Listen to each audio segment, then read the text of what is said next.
චක්ඛවාලේසු අත්‍රා ගච්ඡන්තු දේවතා සද්ධම්මං මුනි රාජස් සුනන්තෝ සග්ග මොක්ඛදං ධම්ම ශ්‍රවණ කාලෝ අයං භදන්තා ධම්ම ශ්‍රවණ කාලෝ අයං භදන්තා ධම්ම ශ්‍රවණ කාලෝ අයං භදන්තා නමෝ තස්ස භගවතු අරහතෝ සම්මා සම්බුද්දස්ස නමෝ තස්ස භගවතු අරහතෝ සම්මා සම්බුද්දස්ස නමෝ තස්ස භගවතු අරහතෝ සම්මා සම්බුද්දස්ස අත්තානං චේතියං ජඤ්ඤාරක්ඛේයනං සුරක්ඛිතං තින්නමඤ්ඤතරං යාමං පටිජග්ගේය පණ්ඩිතෝති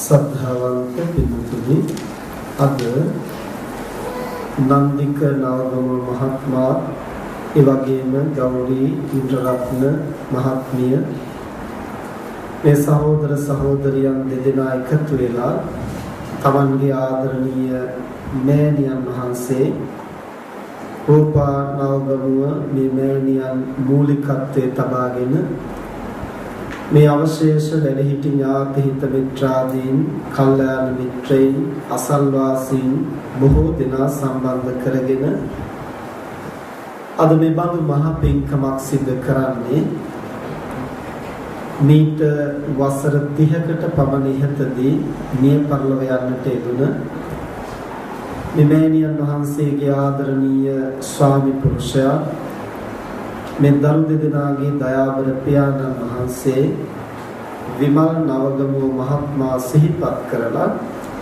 ඒ පියාණන්ට පුණ්‍යානුමෝදනා කිරීමේ මූලික පරමාර්ථය පෙරදරි කරගෙන ඒ වගේම මේ පරපුරේ මිය පරලොව ගිය මහින්ද නවගමුව, සිරිල් නවගමුව, කරුණාරත්න නවගමුව, සිරිපාල නවගමුව, එඩ්මන් නවගමුව, කරුණාවති නවගමුව කියන ඒ පියාණන්ගේ සහෝදර සහෝදරයන් ඥාති හිත මිත්‍රාදීන් ඒ සියලු දෙනා සිහිපත් කරලා පින් අනුමෝදන් කිරීමත් ඒ වගේම ගෞරී ඉන්ද්‍රරත්න මහත්මියගේ මාමා සිසිල් ඉන්ද්‍රරත්න මහත්මයාගේ ආදරණීය පියාණන් ස්ටැන්ලි ඉන්ද්‍රරත්න ඒ පියතුමන් සිහිපත් කරලා එතුමන්ට පුණ්‍යානුමෝදනා කිරීමත් කියන මේ අරමුණු මුල් කරගෙනයි අද මේ මහා පින්කම සිද්ධ කරන්නේ.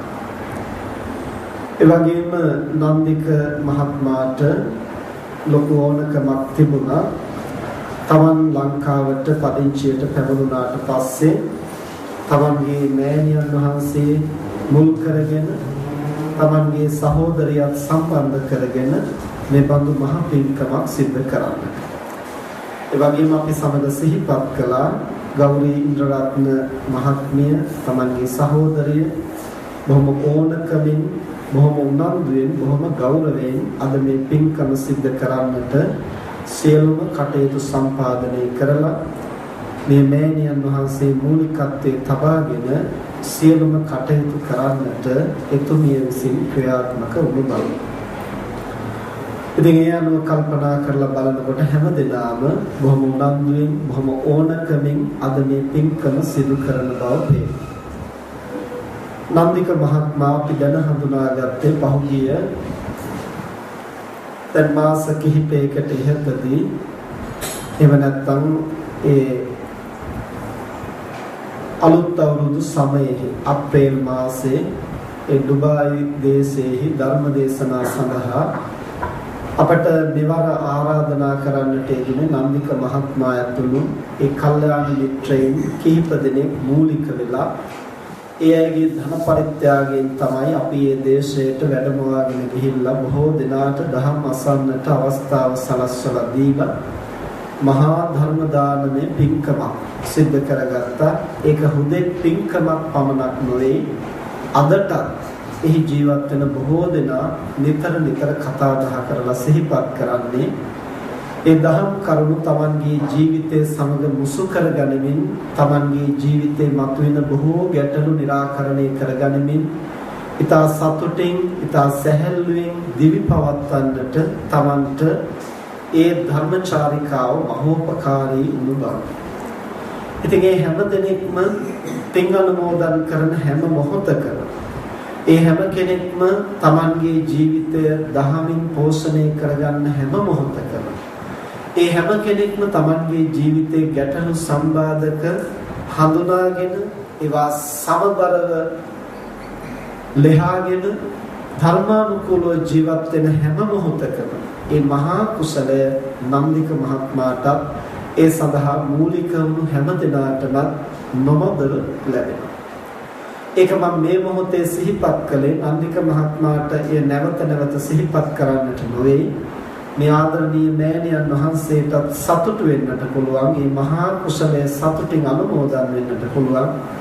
Taman මේ ලෝකයට දායාද කළ පුතණු කෙනෙක් මේ ලංකාවේ පමණක් නෙමෙයි ඒ විදේශ රටවල පවා ජීවත් වෙන බොහෝ දෙනාට දහම් අසන්නට අවස්ථාව සලස්වා දෙමින් මේ මහා ධර්ම දානමේ පින්කමක් සිද්ධ කරලා බොහෝ දෙනාගේ ජීවිත සුවපත් කරන්නට බොහෝ දෙනාගේ ජීවිතවල තියෙන ගැටලු සමනය කරන්නට ඒ අයට සැහැල්ලුවෙන් සැනසීමෙන් ජීවත් වෙන්නට මෙලොව පරලොව අභිවෘද්ධිය සලසා ගන්නට බෞද්ධයින් වශයෙන් අපි බලාපොරොත්තු වෙන විමුක්තිය සඳහා අවශ්‍ය ගුණ නුවණ වඩන්නට ඒ හැම දිනාටම අවස්ථාව සලස්වලා දීලා ඒ සිද්ධ කරගත්තු මහා පින්කම මේ මෑණියන් වහන්සේට නිරතුරු සිහිපත් කරමින් අනුමෝදන් වෙන්නට සතුටු වෙන්නට පුළුවන්. ඒ සියලු කුසල් මේ මෑණියන් වහන්සේට නිරෝගී සම්පන්නිය පිණිස ධර්මඥානය දියුණු වීම පිණිස නිවන් අවබෝධය පිණිස ඒකාන්තයෙන්ම හේතු වෙනවා. මේ සමාජයට යම් අම්මා කෙනෙක් දායාද කරන දරුවෙක් සමාජයට යම් බඳු මෙහෙවරක් සිද්ධ කරනවද Taman දැනගත්තත් නොදැනගත්තත් ඒ දරුවා විසින් ලෝකයට සිද්ධ කරන මහා කුසලයේ Taman ප්‍රබල කොටස් කරියෙක් බවට පත් වෙනවා ඒ මව්පියන්. මේ පියාණන් මිය පරලොව ගිහිල්ලා වසර 30ක් ගත වුණා. ඒ පියාණන් වහන්සේ මේ පින්කම් දකින්න තැනක නොසිටියා. එතුමන්ට මේ පින ඒකාන්තයෙන් ලැබෙනවා. එතුමන්ගේ ජීවිතය සුවපත් කරගන්න. මේ අවබෝධ කරගන්නට එහෙම නැත්නම් අනුමෝදන් වෙන්නට සුදුසු තැනක නොසිටියත් කියන එකෙන් මම මනුෂ්‍ය ලෝකයක වගේ ඉපදිලා ඉන්නවම අපි මෙහි කුසලයක් කරනවා කියලා දැනගන්නට ක්‍රමයක් නැහැ. පින් අනුමෝදන් වෙනවා කියන එකේ තේරුම තමයි මෝදති කියලා කියන්නේ සතුටු වෙනවා. අනුමෝදති කියලා කියන්නේ අනුව සතුටු වෙනවා. තව කෙනෙක් කරන හොඳ වැඩක් දැකලා අහලා ඒ අනුව සතුටු වෙනවා නම් ඒකට තමයි පින් අනුමෝදන් වෙනවායි කියලා කියන්නේ. පින් අනුමෝදන් වෙන්නට නම් කෙනෙකුට සුදුසුකම් දෙකක් තියෙන්නට ඕන. එකක් තමයි කරන පින්කම අහලා දැකලා හිත පහදවා ගන්නට ඒ පින්කම අහන්න දකින්න පුළුවන් තැනක ජීවත් වෙන්න. දිව්‍ය ලෝකයක ඉන්නවා නම් අපි මෙහි පින්කමක් කරනවා කියලා දකින්නට බාධාවක් නැහැ. යක්ෂ භූතාදී අවශේෂාත්ම භාවයක ඉන්නවා නම් ඒත් ඇතම් ආත්ම භාවවල දකින්නට පුළුවන්. මනුෂ්‍ය ලෝකයක ඉන්නවා නම් දකින්නට ඉඩකඩක් නැහැ. හැබැයි දකින්නට ඉඩක් නැති වුණා අපේ පියාණන්ට මේ පින ලැබේවා එතුමන් සුවපත් වේවා කියලා මේ දරුවන් ඒ වගේම මේ මෑණියන් සිහිපත් කරන මොහොතක් පාසා එතුමන් කවර ආත්ම භාවයක හිටියත් එතුමන්ගේ ජීවිතය සුවපත් කරගන්නට ඒ අපේ සිතින් කරන යහපත් ප්‍රාර්ථනාව ප්‍රබල ශක්තියක් වෙනවා. හැබැයි අහන්න දකින්න පුළුවන් තැනක ඉන්නවා නම් වඩා සිත පහදවා ගන්න පුළුවන්. මගේ බිරිඳ, මගේ දරුවන් මා වෙනුවෙන් මහ පිංකම් සිද්ධ කරනවා කියලා දැකලා හිත පහදවා ගන්නකොට ඒකින් වඩා ශක්තිමත් කුසලයක් Tamanගේ සියතින්ම කරගත්තා හා සමාන මහ පිංකමක් කරගන්නට පුළුවන්කම තියෙනවා. ඉතින් මනුෂ්‍ය ලෝකයක ඉන්නවා නම් දැන් අවුරුදු 30ක් කියන්නේ අඩුම තරමින් අවුරුදු 29කවත් දරුවෙක්නේ, තරුණයෙක්නේ. එහෙම කෙනෙකුට වෙන තැනක ඉන්න කෙනෙකුට අපි මෙහි පින්කමක් කරනවා කියලා දැනගන්නට ක්‍රමයක් නැහැ. හැබැයි දැනගන්නට බැරි වුණත් මේ පින්කම අපත යන්නේ නැහැ. ඒ පියාණන්ගේ ජීවිතේ සුවපත් වෙන්නට කියලා සිතන පතන හැම මොහොතකම නොදැනුණත් එතුමන්ගේ ජීවිතයට යහපතක් සිදු වෙනවා. හරියට අපි හිතමු Tamanගේ ඥාතිවරයෙක් රෝගී වෙලා රෝහලේ ඉන්නවා. සිහි නැතුව ඉන්නවා. අපි මේ බෝධි පූජා කියලා පින්කම් කරලා ආශිර්වාද කරනවා. ඒ රෝහලේ ඉන්න තැනත්තා දන්නේ නැහැ අපි ආශිර්වාද කරනවා. නමුත් දැනගත්තත් නොදැනගත්තත් අපේ ආශිර්වාදේ බලපවත්න්නේ නැතිද? ඒකාන්තයෙන් බලපවත්නවා. ඒකාන්තයෙන්ම සුවයක් සැලසෙනවා. අන්න ඒ වගේ නොදැනගත්තත් අපේ ආශිර්වාදයේ කෙනෙකුට බලපවත්වනවා. හැබැයි දැනගන්නට පුළුවන් එකම ක්‍රමය එක්ක අහන්න ඕනේ, එක්ක දකින්න. ඔය ක්‍රම දෙකෙන් තමයි අපට ලෝකයේ යමක් සිද්ධ වෙනවා කියලා හඳුනා ගන්න තියෙන්නේ. ඔය ක්‍රම දෙකෙන් අහන්නට හෝ දකින්නට හෝ පුළුවන් නම් ඒ අයට සතුටින් අනුමෝදන් වෙන්නට ඒ අවස්ථාවක් වෙනවා. එහෙම බැරි වුණත් ඒකේ යම් කිසි පිහිටක් ඒ අයට ඒකාන්තයෙන් සැලසෙනවා නොදන්නවා උනත්. එතකොට මනුෂ්‍ය ලෝකයේ ඉන්න කෙනෙකුට ඕනනම් අනුමෝදන් කරන්න පුළුවන්, ඉන්න තැනට ගිහින් කියන්න පුළුවන්. නැත්තම් මෙතනට කැඳවන්න පුළුවන්. ඒ ක්‍රමයෙන් තමයි මනුෂ්‍ය ලෝකයේ ඉන්න අයට පින් අනුමෝදන් කරන්න පුළුවන් වෙන්නේ. දැන් අද නන්දික මහත්මයා මේ සහෝදරියත් මේ මෑණියන් එකතු වෙලා මේ පින්කම මූලික වෙලා කරනවා. මේ ඥාතීන්ට හිතවතුන්ට ආරාධනා කරලා තියෙනවා එන්න බලන්න. දැන් නිවසේ අය දායකත්වයේ ධර්මයෙන් පින්කම් කරනවා, අවශේෂය ඇවිල්ලා සම්බන්ධ වෙලා දැකලා අහලා සතුට වෙලා හිත පහදවාගෙන අනුමෝදන්. එනම් මිනිස්සෙන්ට අනුමෝදන් කරන්න පුළුවන්. ඒක එතනට ගෙන්නන්නට ඕනේ. එහෙම නැත්නම් ඉන්න තැනකට ගිහින් කියන්න. ඔය විදිහට අනුමෝදන් වෙන්නට තියෙන පළවෙනි සුදුසුකම තමයි අහන්න දකින්න ඉඩකඩ සැලසෙන. දෙවෙනි එක තමයි අමාරුම කාරණේ. ඒ මොකද්ද? මේ කරන වැඩේ හොඳ වැඩක් කියලා හිත පහදවා ගන්නට පුළුවන් වෙනවා. ඒක නම් හැබැයි මැරිච්ච පමණට ඇති වෙන ගුණයක් නෙමෙයි. ඒක ජීවත් වෙලා ඉන්න කාලේ පුහුණු කරන්න. අපි ජීවත් වෙලා ඉන්න කාලේ හොඳ දේ හොඳයි කියලා අගය කරන්න පුරුදු වෙච්ච තරමට තමයි අපට පින්කම් අනුමෝදන් වෙන්න පුළුවන්. හුඟක් දෙනෙක් පින්කම් කළා වුණාට අනුමෝදන් වෙන්න දක්ෂ නැහැ. ඒ අනුමෝදන් වෙන්න දක්ෂ නැත්තේ තමන් කරන පින්කම නම් හොඳයි හරි කියලා හිතනවා. හැබැයි අනුන් පින්කම කරනකොට ඕකේ මොකක් හරි අද පළොද්දක්ම තමයි දකින්නේ. මේ මිනිස් මනසේ ස්වභාවය ඒක. එක්ක හිතන ඔයගොල්ලෝ පින්කම් කළාට මෙහෙමනේ අර එහෙමනේ මොකක් හරි අදක් උදක් ඕකේ දකින්න. එහෙම නැත්නම් අහවලුන් ආවේ නැහැ කියලා ඒවට හිත නරක කරගන්න. එහෙම නැත්නම් ඕක තවත් හොඳට මෙහෙම කරන්න තිබුණානේ අතන කළා වැරදීනේ මෙහෙම කළා වැරදීනේ කියලා ඔන්න පොඩි දෙයක් අල්ලගන්න. මෙහෙම මොනවා හරි දෙයකින් අපේ මනස ඉක්මනින් කඩා වැටෙනවා. කඩා වැටීම තමයි වැඩිපුර සිද්ධ වෙන්නේ යමක හොඳ දේ දැකලා ඒ වටිනාකම දැකලා හිත සතුටු කරගන්නවා කියන එක ලේසි පාසු දෙයක් නෙමෙයි. ඒක දීර්ඝ කාලයක් පුරුදු පුහුණු කරන්නට ඕන විශේෂ ගුණයක්. එහෙම පුහුණු කරගන්න පුළුවන් නම් මැරෙන්න ඕන නැහැ පින්නන ඕදන්නේ. මේ කරන ජීවිතේ අනුකරන ඕනම දෙයක් අපට සතුටු සිතින් අනුමෝදන් වෙන්න පුළුවන්. අපි හිතමු පන්සලකට ගියා කියලා. අපට මල් ගෙනියන්නට බැරි වුණා. අපට තෙල් ගෙනියන්නට බැරි වුණා. අන් අය පහන් දැල්වනවා. අන් අය මල් පූජා කරනවා. දැන් අපට මොකද හිතෙන්නේ? අනේ මට තෙල් ටිකක් ගේන්න බැරි වුණානේ. මට මල් ටිකක් කඩාගෙන එන්න බැරි වුණානේ. එතනින්ද තැවෙනවා. ඉතින් තැවෙන්නේ මොකටද? අනිත් අය කරන පින්කම දිහා බලලා මේ බුදුරජාණන් වහන්සේට මේ අය මල් පූජා කරනවා. ඒක දැකලා සාදු සාදු ඒ වර්ණයේ ගුණය තථාගතයන් වහන්සේට පූජාවක් වේවා. එහෙම අපටත් හිත පහදවා ගන්න පුළුවන් නම් අනිත් අය කරන කුසලයක් අනුමෝදන් වෙන්න පුළුවන්. ඒ වෙනුවට ගොඩක් දෙනා කරන්නේ අනේ මට නෑනේ මට කරගන්න බැරි වුණානේ කියලා තැවෙන එකයි. ඇයි එහෙම වෙන්නේ? අපේ මනස පුරුදු වෙලා තියෙන්නේම ඕනෑම දෙයක් අල්ලාගෙන දුබල වෙන්නට, වික්ෂිප්ත වෙන්නට, ගැටෙන්නට, ඇද වැටෙන්නට තමයි වැඩිපුර පුරුදු වෙලා තියෙන්නේ. පහදින්නට, සතුටු වෙන්නට, අනුමෝදන් වෙන්නට, කුසල් කරන්නට අපේ මනස පෙළඹෙනවා. බුදුරජාණන් වහන්සේ දේශනා කරනවා සුඛරාණි අසාධුනි අත්තනෝ අහිතානිච්ච යම් වේ හිතංච සාධුංච සංවේ පරම දුක්ඛරා. තමන්ටත් අනුන්ටත් අවැඩ වෙනස හේතු වෙන දේවල් තියෙනවා නම් ඒවා බොහොම පහසුයි. කෑකෝ ගහන්න පහසුයි, බැන වදින්න පහසුයි, වාද විවාද කරගන්න පහසුයි, ආරවුල් ඇති කරගන්න පහසුයි, අමනාප වෙන්න පහසුයි. හැබැයි යම් වේ හිතංච සාධුංච තම්මේ පරම දුක්ඛරා. තමන්ටත් අනුන්ටත් යහපත වෙනස පවතින දේවල් තියෙනවා නම් ඒවා ලෝකේ බොහොම අමාරුයි කරන්න.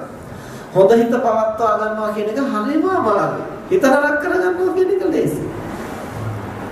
ඒ වගේම සුහදව ඉන්නවා කියන එක හරිම අමාරුයි. අමනාප වෙනවා කියන එක ලේසියි. අනිත් කෙනෙකුගේ ගුණය දැකලා සතුටු වෙනවා කියන එක බොහොම අමාරුයි. දොස් දකිනවා කියන එක බොහොම පහසුයි. මේ විදිහට අපේ මේ මිනිස් මනස එක මේ ගිහි පැවිදි කියලා වෙනසක් නැහැ. අපි කාගෙත් මනස දීර්ඝ කාලයක් සසරේ පුරුදු වෙලා තියෙන්නේ දොස් දකින්නට, කුණු කොඩවල් වල ලගින්නට. ද්වේෂය, ක්‍රෝධය, ඇලීම, බැඳීම, හැපීම, කුහකකම, මාන්නය මේවට තමයි අපේ මනස ගොඩක් කම්පුරුදු වෙලා තියෙන්නේ. අනන්ත සසරේ විවිධ ආත්ම භාවවල අපි ඒවා බහුල පුහුණු කරලා තියෙනවා. ඒ බඳු මනසක් තමයි මේ මනුෂ්‍ය ලෝකයට ආවහම අපි ගුණයට නැඹුරු කරන්න උත්සාහ කරන්නේ. කුසලයට නැඹුරු කරන්න උත්සාහ කරන්නේ. මුලදී ඒක ටිකක් දුෂ්කරයි. හැබැයි කලක් පුහුණු වෙනකොට අපිට දැනෙන්න ගන්නවා ඒකෙන් ලොකු යහපතක් සිද්ධ වෙනවා. ඒකේ ලොකු වටිනාකමක් තියෙනවා. ඒකෙන් හොඳක් සිද්ධ වෙනවා. Tamanටත් යහපත සිද්ධ වෙනවා. අනුන්ටත් යහපත සිද්ධ වෙනවා. මෙහෙම දකිනකොට අපි අමාරුවෙන් හරි නැවත කරන්න පුරුදු වෙනවා. අන්න එහෙම තමයි ටිකෙන් ටික අපේ මනස මේ ගුණ ධර්ම වලට නැමෙන්නේ. මහානුනා කියලා පින්කම් කරන් අපේ මනසත් පෙළඹෙන්නේ නැහැ එකවරම. දැන් පැවිද්දෝ ගැන කල්පනා කරලා බලන්නකො පැවිදි වෙච්ච හැමදෙනාම සදහැසිතින් කටයුතු කරනවා. එහෙමත් නැහැ ඉතින්. ඒ පැවිදි වුණා කියලා කෙස් කැපුවා කියලා සිවුර පෙරව ගත්තා කියලා ඇඳුම මාරු කළා කියලා සද්ධාව ගුණේ මතුවෙන්නේ නැහැ. ඒක කලක් පුහුණු කරනවා. උත්සාහයෙන් පුහුණු කරනවා. අමාරුවෙන් පුහුණු කරනවා. නිසා ගිහියා වුණත් පැවිද්දා වුණත් මේවල් ලෙහෙසි පහසු දේවල් නෙවෙයි අමාරුවෙන් ප්‍රගුණ කරන්න. හැබැයි බැරි නෑ. අපි පුහුණු කළොත් අපි උනන්දු වුණොත් අපිට මේ ජීවිතේ ලොකු ප්‍රගතියකට එන්නට පුළුවන්. ඒක මම කියන්නේ වෙන කවුරුවක් කියන නිසාවත් පොත්වල තියෙන නිසාවත් නෙවෙයි අපේ ජීවිතය තුළ අපි බොහෝ කොට ප්‍රගුණ කරලා තියෙන නිසා.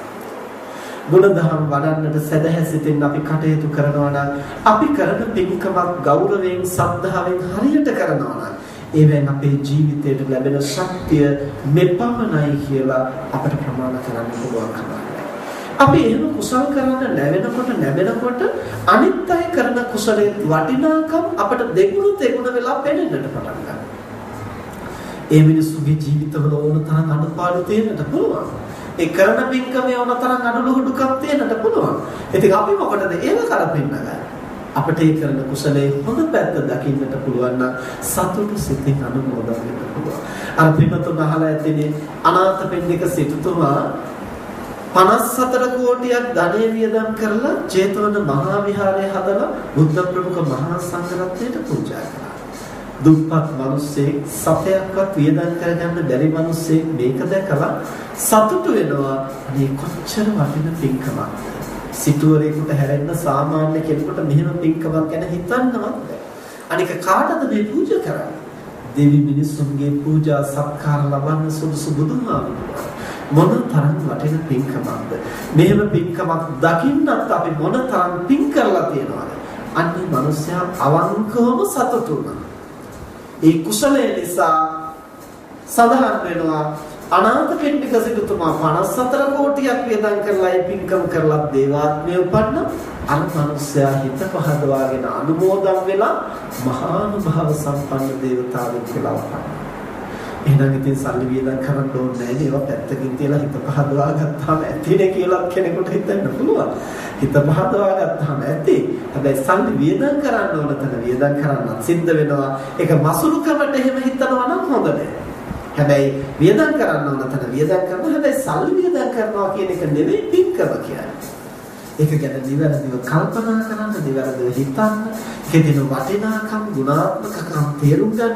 අපි කරන දේ ලෝකෙට සිද්ධ වෙන යහපත, ඒකෙන් ලැබෙන වටිනාකම් තේරුම් ගන්නට තමයි කුසලයේ ශක්තිමත් වෙන්නේ. ඒ ගැන සතුටු වෙන්න තමයි ඒ කුසලයේ වඩා ප්‍රබල වෙන්නේ. ඉතින් එදා ඒ දුප්පත් මිනිසයා ඒ විදිහට ඒක අනුමෝදන්.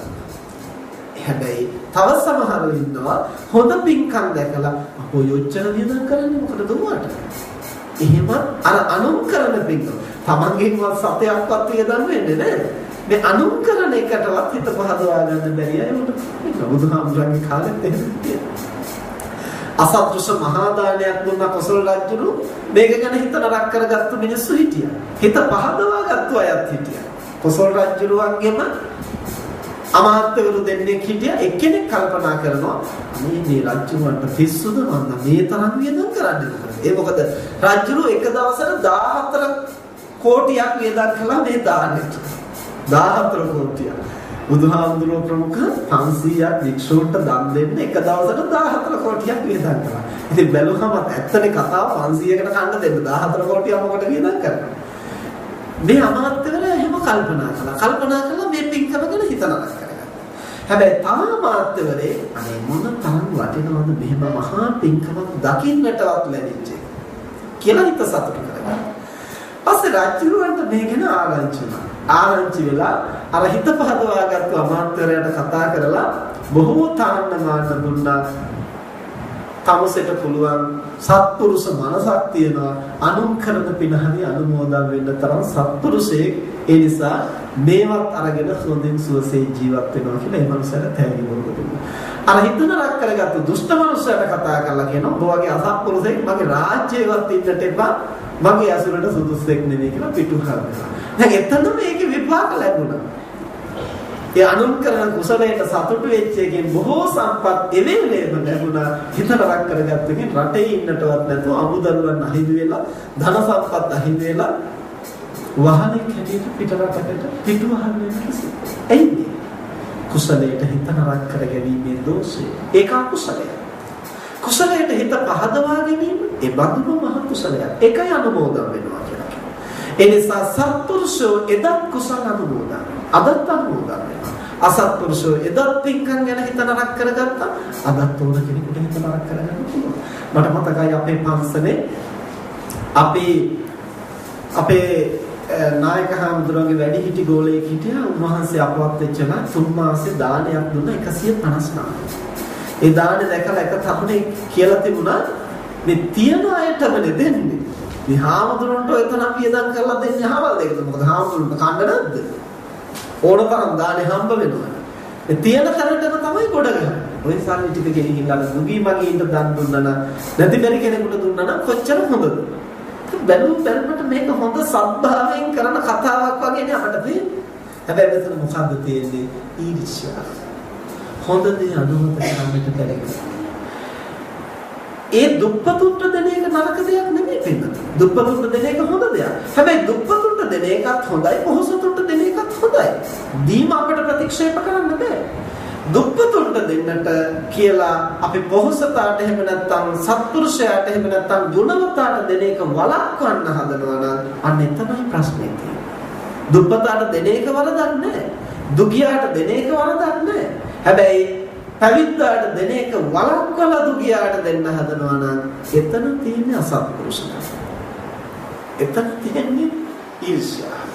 ඊළඟට අපි කියනවා නම් ඔය දුප්පත් මිනිස්සුන්ට දුන්නට වඩා මිනිස්සු කපටද කෛරාටිකයෝද මොකුන්ද කියලා කවුරුත්ද?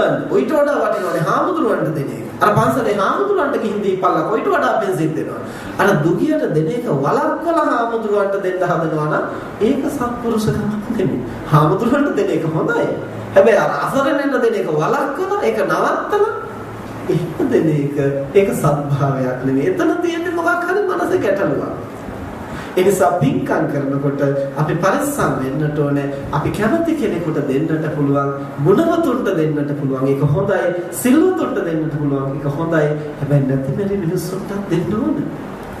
නැතිබැරි මිනිස්සුන්ට දෙන්න ගිහිලා සිල්වතාට දෙන එක වළක්වනවා නම් ඒකත් අපරාධයක්. සිල්වතාට දෙන එක වළක්වලා නැති බැරි මිනිස්සුන්ට දෙනවා නම් ඒකත් අපරාධයක්. අපිට පුළුවන් අවස්ථාවේ ලැබුණු අවස්ථාවේ අපි කාටවත් දෙන්නට ඕන. ඒකයි සත්භාවය කියන්නේ. හැමතිස්සෙම අපිට දෙන්නට බෑනේ, තියෙන වෙලාවටනේ දෙන්නේ. ඒ වගේම අවශ්‍යතාවයක් තියෙන වෙලාවටනේ දෙන්නේ. නිසා දන් දීමේදී අපි විචක්ෂණ වෙන්නට ඕනේ. තන නොතන හඳුනාගෙන පුද්ගල වෙනස හඳුනාගෙන අපේ හිත නරක කරගන්න තු කුසල් කරනවා. එහෙම පුළුවන් නම් හාමුදුරුවන්ට දීලත් අපිට කුසල් කරගන්නට පුළුවන්. දුගියාට දීලත් කුසල් කරගන්න පුළුවන්. හාමුදුරුවන්ගේ පැත්ත විතරක් ගන්න මනුස්සයා හාමුදුරුවන්ට දීලා කුසල් කරගන්නවා. හැබැයි දුගියාට දෙනකොට හිත නරක කරගන්නවා. ඒ මනුස්සයා එතනදී අකුසල් කරගන්නවා. දුගියට දෙන්නට කැමති මිනිස්සයා දුගියට දීලා කුසල් කරගන්නවා. ඒව දැකලා කුසල් කරගන්නවා. හැබැයි හාමුදුරුවන්ට දෙනවා දකින්නකොට හිත නරක කරගන්නවා. ඇයි මනස සමබර කරගන්න ශක්තිමත් නැති නිසා. එහෙම මිනිස්සුන්ට පින් අනුමෝදන් වෙන්න පහසු නෑ. අනිත් අය කරන ඒවා දිහා බලාගෙනත් හිත නරක කරනවා. එතකොට අපි දවසක් බුදුරජාණන් වහන්සේ වෙනුවෙන් මහා පහන් පූජාවක් කළා. හැබැයි මේ පහන් පූජාව කළේ තෙල් බොහොම මිල අධික කාරණා. ඒ පහන් පූජාවට තෙල් ලීටර 30-40ක් අපි ගෙනලා මුළු මළුවම විදුලි ආලෝක දැල්වන්නේ නැතුව පහන් ආලෝකයෙන්ම ආලෝකමත් කරනවා. මම මතක හැටියට අපේ පැවිදි වෙච්ච දිනයකට කොහෙද. ඉතින් ඒක තරුණයෙක් කියලා තිබුණා. "පොයි මේ මිලාදික කාලේ තෙල් මෙච්චර නාස්ති කරලා එක පහනක් පත්තු කරනවා මන්දිද? ඔය තරම් මොකටද නාස්ති කරන්නේ? දුප්පත් මිනිස්සුන්ට පාන් ගන්න දුන්නා නම් මොකද ඔය සල්ලි?" ඉතින් මොකද්ද මේ මනස ඇතුළේ ඇති වෙන්නේ? බොහෝම සාධාරණ, බොහෝම සමාජ හිතවාදී, බොහෝම ධාර්මික අදහසක් වගේ තමයි පිටින් බලවනම තේරෙන්නේ. නමුත් අර යමක් වළක්වන්නට යෝජනා කිරීම ඒ තරම් උසස් දෙයක්. අපේ ශාසන ඉතිහාසයේ මේවට ඕන තරම් කතා ප්‍රවෘත්ති තියෙනවනේ. පෙරේක් සසුනක බුදුරජාණන් වහන්සේ පිරිනුවන් පෑ අවස්ථාවේ උන්වහන්සේගේ ධාතුන් වහන්සේලා එකටම ඒක ඝනව පැවතුණා. ඒ බුදුරණගේ අදිෂ්ඨානයේ මතය සිද්ධ වෙනවා. විසිරෙන්න අදිෂ්ඨාන කළොත් කුඩා කුඩා කැබලි වලට විසිරෙනවා. බොහෝ දෙනාට ගෙනihin තන තැන්පත් කරගෙන දැනුම් පිරුම් කරනවා. ගෞතම බුදුහාමුදුරන්ගේ ශරීරයේ භස්මාවශේෂ එහෙමයි. අතම් බුදුරජාණන් වහන්සේලා අදිෂ්ඨාන කරනවා ඒක ඝනව පවතින. එතකොට එහෙමම අස්ති පංජරය ඇට සැකිල්ල එහෙමම ඒක ඝනව පවතින. එතකොට ඒ සියල්ලම එකටගෙන එක් තැනක තැන්පත් කරන මහා දාගෙවත් විමත. එතකොට මේ බුදුරජාණන් වහන්සේගේ ධාතු චෛත්‍ය ඉදි කරන්නට රාජරාජ මහා මාත්‍යවරු සියලු දෙනා එකතු වෙලා රන් ගඩොල් වලින් මේ චෛත්‍ය ඉදි කරන්නට තීරණය කළා. ඒ ලෝකෙටම එකයි. ආය තව තැනක හදන්නට විදිහක් නැහැ. ඒ නිසා සියලු දෙනා එකතු වෙලා රන් ගඩොලින් මේක හදන්න සමහරු කල්පනා කරන යොදුන් 4ක් උසට හදමු. සමහරු කියනවා නෑ යොදුන් 5ක් උසට හදමු. නෑ යොදුන් 3ක් උසට හදමු. මෙහෙම එක එක යෝජනා. පස්සේ දැන් මේ කර්මාන්තේ කරන්න මූලික බාසුන් නැහැ කෙනෙක් රන්කරුවේ තීරණය කරගත්ත. හැමෝටම මේක කරන්න බෑ. පස්සේ දැන් එයා තමයි ප්‍රධානිය. එයා මූලික වෙලා තමයි කරන්නේ. පස්සේ දැන් එයා ප්‍රධානත්වයේ තියෙනවනේ. එයා යෝජනා කළා. ඔච්චර ලොකුවට හදලා කොහොමද නඩත්තු කරන්නේ? ඒ නිසා යොදුනක් උසට හදපුවාම ඇති. තමන්ගේ බලය පාවිච්චි කරලා තීරණය කළා යොදුනක් උසට හදන්න. යොදුනක් කියලා කියන්නේ සෑහෙන උසක්. යොදුන කියන එක ධර්මයේ දක්වන්නේ සතපුම් 16ක්. සතපුම් 4ක් ගව්වයි ගව් 4ක් යොදුනයි. සතපුම් 16ක් උසට. ඉතින් ඒකත් සුළුපටු එකක් නෙමෙයි. හැබැයි මේ යොදුන් 4ක් 5ක් හදන්න හදපු එක තමයි මේ ප්‍රමාණයට මිටික. ගුණෙන් ප්‍රමාණ කළ නොහැකි තථාගතයන් වහන්සේ වෙනුවෙන් ඉදි කරන දේ. තමන්ගේ බලය පාවිච්චි කරලා අඩු කිරීමේ හීන කිරීමේ කර්ම විපාකය උපදින ආත්ම භාවවල සියලු දෙනා අතරේ කැපී පෙනෙන මිටි භාවයක් ඇතුව ඒතරතාව. ගෞතම බුද්ධ ශාසනයේ පෙර වැඩි මනසක් ඇති නිසා විදර්ශනා වැඩුව නිසා ප්‍රඥාව අවදි කරන නිසා මේ සසුනේ රහත් වුණා. හැබැයි තා මිටි ශරීරයක්. උන්වහන්සේගේ නම බද්දිය කොට නිසා මිටි නිසා ලකුණ්ඨක බද්දිය කියලා නම. එතකොට බොහෝ දෙනා දායකකාරක ආදී නාමයෙන් පස්සේ ඉතින් මේ පුංචි එකානේ කියන ඇඟිල්ලෙන් යනවා කොහොමද බත් කෑවද කොහොම කියලා. ඒ පොඩි එකානේ හැබැයි රහතන් වහන්සේ අර ඇගිල්ලෙන් යනවා ඒගොල්ලොත් යම් කර්මයක් කරගන්න. හැබැයි ඉතින් එහෙම වුණේ මොකක් නිසාද? අනුන් කරපු කුසලයට බාධා කරලා ඒක අහුරලා ඒක මිටි කරලා. ඉතින් ඒ නිසා කුසල් දහම් කිරීම සතුටින් අනුමෝදන් වෙනවා කියන එක ලේසි පාස් වැඩක් නෙමෙයි. හැබැයි මෙහෙම කිව්වහම සමහරව අවිචාරවත් කුසල් කරන්න ඉදිරිපත් වෙනවා. දෙනවා නම් දෙන්න. තියෙන දේ ඔක්කොම දෙන්න. තමන්ට නැති වෙනකන් දෙන්න. එහෙම එකක් නෙමෙයි මේකෙන් අදහස් කරන්නේ. ඒ තමන්ට නැති වුණොත් තමන්ට දිවි පවත්වන්න බැරි වුණොත් කොහොමද එතනින් එහාට දන්නේ? සතමන්ට වගකීමක් තියෙනවා පවුල නඩත්තු කරන්න, බිරිඳ, සැමියා, දරුවන්, අම්මා තාත්තා නඩත්තු කරන්න පුළුවන් ප්‍රමාණයක් තමන්ට තියෙන්න ඕනේ. එහෙම තියාගෙනයි දෙන්න ඕනේ. එහෙම නැතුව ඉතින් තමන්ගේ අතපය කඩාගත්තා වගේ සියල්ල අහිමි කරගත්තොත් ඉන් එහාට කොහොමද අපි ලෝකේ රකින්නේ? ඒ නිසා අපි අවිචාරවත්ව දන් දෙන්නට කියනවා නෙමෙයි. අවිචාරවත්ව පින්කම් කරන්න කියනවා නෙමෙයි. හැබැයි තව කෙනෙක් ශක්ති ප්‍රමාණයෙන් කරනවා නම් ඒක අහුරන්නට, ඒක බාධා කරන්නට, ඒක නවත්වන්නට, ඒක වළක්වන්නට කටයුතු කරන එක හොඳ නෑ. අවිචාරවත් භවයේ ආදීනවේ කියා දෙන්න ඕන. මෝඩකමට පින්කම් කරන ඒවා තියෙන දුර්විපාකත් අපි පැහැදිලි කරලා දෙන්න. ඒක වෙනම කතාවක්. ඒ අපි උත්සාහ කරන්නේ ප්‍රඥාව අවදි කරන්න. හැබැයි කොහොම කරනවද කියන එක තීරණය කරන්නේ ඒතනයි. මම කරන පින්කම් මම තීරණය කරනවා. අනිකා කරන පින්කම් අනිකා. එතකොට තව කෙනෙක් කරන හොඳ පින්කමක් දැකලා අපට හිත පහදවා ගන්න නම් ඒ තරම් සත්භාවයක් අපේ මනසේ තියෙනවා. ඉතින් මේක මැරිලා ගිහින් ඇති කරගන්නට පුළුවන් හැකියාවක් නෙමෙයි, ජීවත් වෙන කාලෙම මේ හැකියාව ටික පුහුණු කරගන්නට ඕනේ. කමක් නැහැ කොච්චර අඩුපාඩු තිබුණත් මේ මිනිස්සු මේ හොඳ වැඩේ කරනවා. කොයිතරම් දුර්වලකම් තිබුණා වුණත් මේ මිනිස්සු මේ පින්කම කරනවා. අන්න එහෙම අපි කෙනෙකුගේ හොඳ දකින්නට අපේ මනස පුහුණු කරගන්න. එහෙම පුහුණු කරගත්තොත් අපිට මේ සමාජයට ගොඩාක් උදව් කරන්න පුළුවන්. සමාජය ගුණාත්මක කරන්න. දැන් බලන්න මේ සමාජයේ සමහරව කියනවානේ මේ සමාජයෙන් එන්න පිරිහෙනවා, දුරාචාරය වැඩි වෙනවා. මෙහෙම කියන මිනිස්සුම අපි හිතමු මත්පැනට ඇබ්බැහි වෙලා හිටපු මිනිස්සේ දීර්ඝ කාලයක් බිබී ඉඳලා එක දවසක් පන්සල් ආවා කියලා. අනිත් අය මොකද මේ මිනිස්සයාට කියන්නේ? මොකද අද පන්සල මතක් වෙලා. අද මොකද මේ පැත්තේ? ඒ සුදු කොටි දැක්කද? ගොක්කොල දැක්කද? මෙහෙම තමයි අහන්නේ. එතකොට දැන් අර මනුස්සයාට ඇති වෙන මනෝභාවය මොකද? ආයේ ජීවිතේටවත් පන්සල් එන්නට හිතෙන්නේ නැහැ. මේ මනුස්සයාට මොකද අර ඇති වෙන ලැජ්ජාවත් එක. ඕන මනුස්සයෙකුට ආත්මගරුත්වයක් කියන එකක් තියෙනවා. Taman ගොඩනගා ගන්න ප්‍රතිරූපයක් තියෙනවා. ඊට පස්සේ මේ මනුස්සයා පන්සලෙන් ඈත් වෙනවා. ආයෙත් අර බේබදුකමට බැහැෙනවා. එතකොට කවුද මේ මනුස්සයා ඇදලා බිමට දෙන්නේ? සමාජයේ විසින්මයි. අනික් අතට කියනවා කෝ මේ සමාජයේ කාටද ගුණධර්ම වඩන්න ඕනකම තියෙන්නේ? එන්නම පිරිනවනවා. එන්නම විනාශ වෙනවා. කෝ මේ මිනිසුන්ට හැදෙන්න ඕනකමක් නැහැනේ. එහෙම කියන අපි අනිත් අතට නැගිටින්න හදනකොට අර විදිහට උසුළු විසුළු කරලා හදනවා. මේක වෙන තැනක නෙමෙයි. අපේ තාත්තා සම්බන්ධව මම හොඳටම අත්දැක්කා. අපේ තාත්තා ජීවිත කාලේ හැමදාම මත්පැන් බීපු කෙනෙක්. අවසාන කාලේ මම තාත්තට යෝජනා කළා තාත්තා දැන් ඉතින් අපේ පවුලේ ඔක්කොම නවදනේ මම බාලම මම මහාන වුණා අනිත් අය ආවාහලා කරලා දීලා ඉඩ කඩම් බෙදලා දීලා දැන් ඉතින් තාත්තා ඔය ඕවමත් එක්ක නැහුණම ආදයි දැන් ඉතින් මේ පන්සලට ඇවිල්ලා පිනක් දහමක් කරගෙන හාමුදුරන්ට පස්තාන කරගෙන ටික කාලයක් ඉන්නකෝ කියලා මම යෝජනා කළා. හැබැයි මං හිතුවේ නෑ ඒක තාත්තා පිළිගන්නේ කියලා. තාත්තා ඒක පිළිගත්තා. පිළිගන්න පන්සලේ ඇවිත් නැවතුණා. නැවතිලා අර මත්පැන් බීම ආදී සම්පූර්ණයෙන් නවත්තලා අවුරුදු 9ක් තාත්තා හාමුදුරන්ට පස්තාන කරමින් බොහෝ කුසල් කරගත්තා. ඉතින් තාත්තා මේ මත්පැන් බීමෙන් වැළකුණාට පස්සේ ඔය මගුල් ගෙවල් වලට අරවට මේවට ගියන් පස්සේ අපේම මාමලා අපේම ඥාති තාත්තට කියනවා ඉතින් දැන් මෙයා උපාසක මහත්තයානේ. දැන් මෙයා ඉස්සර වගේ නෙමෙයිනේ දැන් එයා පන්සලේ. ඔන්නම තමයි කතාව. එතකොට මොකද්ද මේකෙන් ඇති කරන්නේ? මිනිස්සෙකුට ගුණධර්ම වලට සහායත්ව මේ දෙන්නේ. හැමතිස්සෙම කකුලෙන් අදිනවා. මිනිස්සේ ගුණයක් වඩන්නට උත්සාහ කරනකොට ඇදලා බිම දාලා පා ගන්නට උත්සාහ කරනවා. හැබැයි වැටිලා ඉන්නකොට ඕන් ඉන්න තර වෙනවද ඇති? අනිත් කතර චෝදනා කරනවා.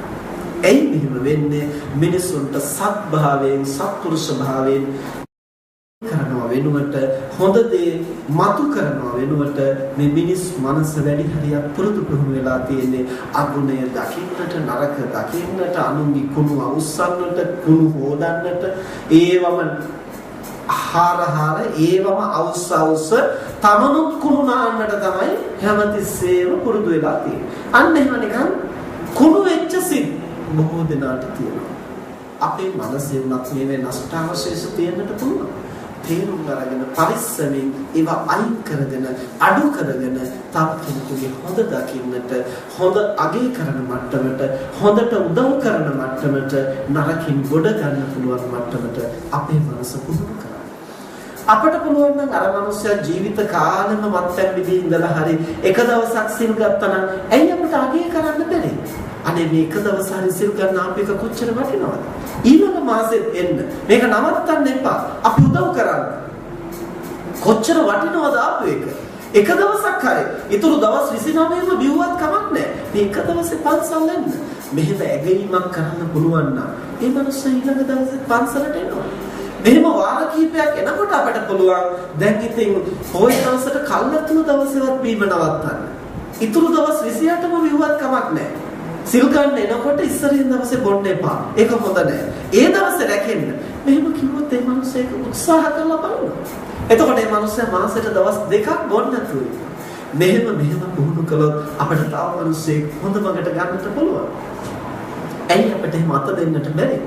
ඒ බඳු සත්භාවයක් අපි තුල නැත්නම් අපට ගොඩ යාමකුත් නැහැ, සමාජයේ ගොඩ ගන්න පුළුවන් කමකුත් නැහැ. අවසානයේ අපිම චෝදනා කරන ඕම් මිනිස්සුන්ගේ හැටි එන්නම පිළිගෙන ගුණධම් සෝදාපාලුවට යනවා. මේ මිනිස්සුන්ට නම් කොච්චර කිව්වත් වැඩක් නැහැ, කවදාවත් හදන්න බෑ. ඉතින් මේ අබුද්දස්ස කාලේ හැටි තමයි. ඉතින් ඔහොම කිය අපි පශ්චාත්තාප වෙනවා. එහෙම වෙන්නට ඕනේ නැහැ. තවමත් මිනිස්සුන් ගොඩ ගන්නට පුළුවන්. තවමත් හදන්නට පුළුවන්. අපේ ජීවිතේ අපි එහෙම බොහෝ මිනිස්සුන් හදලා තියෙනවා. මට බොහෝ වෙලාවට ධර්ම දේශනා සඳහා යන්නට උදව් කරන මහත්මයෙක් ඉන්නවා. එතුමන්ගේ වාහනේ මට කොහේ හරි යන්නට ඕන කිව්වොත් එතුමා මට යෝජනා කරලා තින්නේ හාමුදුරනේ කොහේ හරි බඩකට යනවා නම් වාහනයක් නැත්තම් මට කියන්න. එතකොට Tamanට දහසක් වැඩ තිබුණා. Taman බයිසිකලේ ගිහිල්ලා ඒවා කරගන්නවා. කවුරු හරි යොදවලා වාහනේ මට එනවා. ඇයි මේ? කුමක් නිසාද? ඒ තනත්තා ජීවිත කාලෙම මත්පැන් වලට ඇබ්බැහි වෙලා තනි කරම නැත්තටම නැති වෙලා හිටපු කෙනෙක්. යාළු මිත්‍රයොත් එක්කලා හිත හොඳ කෙනෙක්. ඒ නිසා ආරයා කතා කරපුවාමත් යනවා, මෙයා කතා කරපුවාමත් යනවා, බෑ කියන්න බෑනේ. ඔය විදිහට අපේ මොළොක් බව අනිත් අය ඉදිරියේ නිවටකමක් බවට පත් කරගන්නවා සමහර. ඒ වැඩි හිත හොඳ කරනවා. ඕනම ගිහිල්ලා මුළු ජීවිත කාලේ ඒ තනත්තා ඇබ්බැහි වෙලා හිටිය උදේ ඉඳන් රැ වෙනකම් දීපේ. Taman මෙතනත් හිත හොඳ කෙනා කියලා දන්න නිසා අනිත් ඔක්කොම මත්පැන් ටිකක් බොන්න උනහම මෙයාට තමයි කතා කරන්නේ. ඔක්කොටම අරන් දෙනවා. දසාතේ ණය වෙලා කරන රැකියාව හරියට කරගන්නට නෑ. පවුලේ හැම විටම ප්‍රශ්න අර්බුද. මේ මහා ප්‍රශ්න ගොඩක් අතරේ ඒ අම්මා නැවත උත්සාහ කළා ඒ දරුවා අපට සම්බන්ධ කරවන්න. කොහොම හරි ඔහොම ගිහිල්ලා කීප වරක් ගිහිල්ලා දවසක් බීගෙන ආවා. ඉතින් ධන ගහලා වැඳලා හාමුදුරනේ මට ටිකක් කතා කරන්න ඕනේ කියලා මාත් කිව්වා. මම මහත්ව කතා කරන්න පුළුවන් තත්ත්වයක නෙමෙයි නේ. බීපු නැති වෙලාවක එන්න කතා කරා. පස්සේ කිව්වා හාමුදුරනේ මට සමා වෙන්න. මට බීලා ආවේ නැත්තම් මේ ටික කියාගන්න බෑ. ඒ නිසායි මම බීලා ආවේ. ඒ නිසා මට මේ ටික කියන්න ඉඩ දෙන්න. මම කවහා කමක් නැහැ නේද කියන්නකො මොකද්ද කියන්න තියෙන්නේ කියලා. හාමුදුරනේ මාව ගොඩ ගන්න මේකෙන් මට මේකෙන් නැගිට ගන්න බෑ. මට මේකෙන් ගොඩ එන්න බෑ. මට ගොඩ එන්න ඕනකම තියෙනවා. නමුත් මට ඒකට හයිය නැහැ. මට උදව් කරන්න. පස්සේ මම කිව්වා අනිත් මිනිස්සු බීමත්කමින් වළක්වා ගැනීමේ ආශ්චර්යයක් ප්‍රාතිහාර්යයක් මා ළඟ නැහැ. හැබැයි Tamanට නැගිටින්න ඕනේ කියලා හිතෙනවනම් මම අත දෙන්නම්. නැගිටිනවද නැද්ද කියන එක තමන්ගේ වැඩක්. මට උදව් කරන්න පුළුවන්. මේ නැගිටවන්න බෑ. ඒක තමන්ගේ වැඩක්. තමන් නැගිටින්න ඕනේ කියලා කියනවනම් මම උදව් කරන්න. පස්සේ ඔහු කිව්වා හාමුදුරනේ මට උදව්වක් හැටියට මගේ වාහනේ බණකට යන්න ඕන වෙනකොට මට කතා කරන්න. මම ඉතින් හිතුවේ නෑ මේ බීගන ඇවිල්ලා මේ කියන කතා මේ මනුස්සයා කීයටවත් කරයි කියලා. ඒ මනුස්සයාගේ හැටි බලන්න මම එවලම කිව්වා එහෙනම් මට අනිත් ගමනක් යන්න තියෙනවා උදේ 6 වෙනකොට පන්සලට එන්න.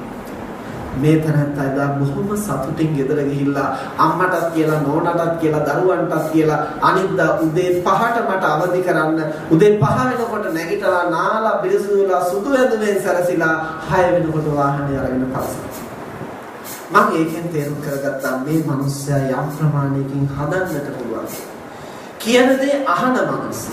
එතන ඉඳලා මම උදව් කරන්න පටන් ගත්තා. හැබැයි උදව් කරා කියලා එක පාට බීම නවත්තන්න පුළුවන් වුණේ නෑ. ටික කාලයක් බීම නවත්තලා ඉන්නවා ආයෙත් හොතටම බොන්න පටන් ගන්නවා. ආයෙත් මොනවා හරි දෙයකට වැටිලා මහා අපකීර්තියක් ඇති කරගන්නවා. ඒ කාලේ හාමුදුරුවන්ගෙන් මම බැනුම් ඇහුවා, මිනිස්සුන්ගෙන් මම බැනුම් ඇහුවා. ඇයි සුදස්සි හාමුදුරුවෝ මෙහෙම බේබද්දෙක් ඇසුරු කරන්නේ? ඇයි මෙහෙම පවුකාරයෙක් ඇසුරු කරන්නේ? ඔය වගේ මිනිස්සු ඇසුරු කරන්න වටිනවද? ඔය වගේ මිනිස්සු මහා අපරාධකාරයෝ නේද?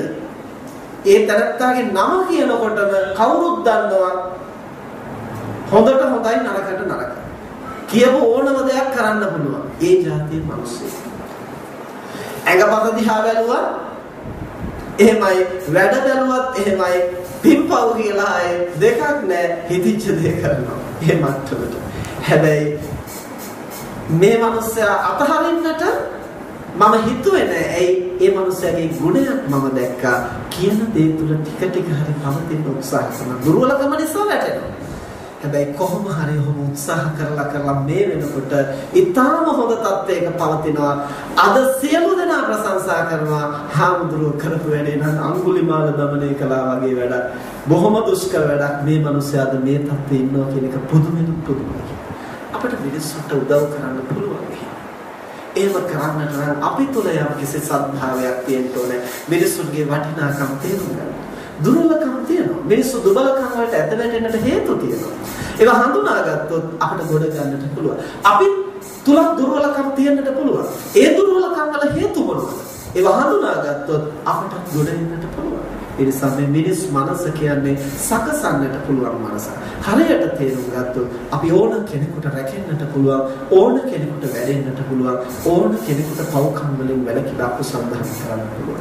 එහෙම පුළුවන් හැකියාවක් අපි තුල ඇති කරගත්තොත් අන්නේ තැනත්තාට අපි කරන දේවල් විතරක් නෙමෙයි අනුන් කරන දේවල් සතුටින් අනුමෝදන් වෙනවා. ඒකට තමයි පින් අනුමෝදන් වෙනවා කියන්නේ. මට මතකයි මේ නැත ඔය ගම්පහ පැත්තේ ධර්ම දේශනාවකට අපි ගියා. ඒ ගියපු කඨින පින්කමකට ගියේ. ඒ කඨින පින්කමට හාමුදුරු 59ක් විතර වැඩමවලා තිබුණා. ඒ විහාරස්ථානයේ කොට බිත්ති බැඳපු ධර්මශාලාවක් තිබුණේ. ඇතුලේ ඒ ශාලාව වටේම හාමුදුරු වඩා හිඳවලා දානෙ දුන්නා. දාන ටික දෙනකන් බොහෝම හොඳට කලබලයක් නැතුව හැමෝම දාන බෙදුවා කොහොම කරා. හැබැයි පිරිකර පූජා කරනකොට ඇති වෙන තත්ත්වය අපි දන්නවනේ පන්සල්වල. ඒ වගේ එදා පිරිකර පූජා කරනකොට ඔක්කොම එකම කලබගෑනියයි. මට එකක් දඟලනවා, පොරාලනවා, ගෑනු, පිරිමි, වයසක, මහලු, තරුණ, දාල ඔක්කොම එකම දිය පොර කනවා පිරිකරගෙන. දැන් ඉතින් මෙහෙම පොර කාලා කවරෙන් ඉරාගෙන අමාරුවෙන් එකක් අරගෙන ගිහිල්ලා එක හාමුදුරුවෝ අතට දීලා වඳිනවා. වඳිනකොට මැදිවියේ කාන්තාවත් අර තාප්පෙනුත් එළියේ. ඒ කියන්නේ ධර්මශාලාවෙනුත් එළියේ. අර එක්කෙනෙක් අර විදිහට අමාරුවෙන් කවරෙත් ඉරාගෙන පිරිකර අරගෙන ගිහිල්ලා හාමුදුරුවන්ගේ අතට දීලා වඳිනකොට අර කාන්තාවේ එළියේ ඉඳලා දෑතම නලලේ තියලා සාදු කියලා සාදුකාරයක් දෙනවා. ඊළඟ එක්කෙනත් වැටිලා තැරිලා පොඩි වෙලා පිරිකර අරගෙන ගිහිල්ලා ඊළඟ හාමුදුරුවන්ගේ අතින් තියනකොට අර අම්මා තව පාරක් දෝතනගලා සාදුකාරයක් දෙනවා. මම ළඟ ඉන්න හාමුදුරුවන්ට කතා කරලා පෙන්නවා අන්න හැබැයි බෞද්ධ උපාසිකාව එළියේ ඉඳලා 59ටම පිරිකර පූජා කළා. අර දඟලපු අය වැටිලා තැලිලා ඉරිලා පොඩි කරගෙන එක්කිනාට පූජා කළා. ඒකෙත් ඇති කුසලයක් නේ. ඇයි මෙහෙම වෙන්නේ? පින්කම් කියන්නේ මොනවද කියලා හරියට දන්නේ නැති උනොත් අපිට හිතෙන්නේ අපි අතින් පූජා කළොත් තමයි පින්කම. අපි අතින් පූජා කරන්න පුළුවන් නම් හොඳයි. හැබැයි වෙන කෙනෙකුට ඒ අවස්ථාව දෙන්න පුළුවන් නම් ඒක දෙගුණයක් කුසල. ඇයි? තමන් කුසලයක් කරන අනිත් මනුස්සයල කුසලයක් කරන්න අවස්ථාවක් තියෙනවා. කම්මැලිකමට මගේ හැරලා යන්නේ ඒක නෙමෙයි. සියතින් කුසල් කරන්නට කියන්නේ අලස නොවි කරන්න ඕනේ කියන එක. හැබැයි තව කෙනෙක්ගේ අවස්ථාව ඉල්ලා හිටිනවා නම් අපිට ඒකත් පරිත්‍යාග කරන්න පුළුවන් නම් අර අපි කතාවටත් කියනවානේ දීමෙන් දීම වඩාත් උතුම් කියලා, දාණයෙන් දාණය උතුම්ම දාණය කියලා. එතකොට අන්න ඒ වගේ අපි දෙන්න හදන දේ තව කෙනෙක් අවස්ථාවේ ඉන්නවනේ ඒ අවස්ථාවත් අපිට දෙන්නට පුළුවන් නම් මග හරින්නට නෙමෙයි අනිකාට අවස්ථාව දීමක් වශයෙන් ඒක මහා කුසලයක් වෙනවා. මෙන්න මේ විදිහට අපිට පින්කම් කියන්නේ මොනවද?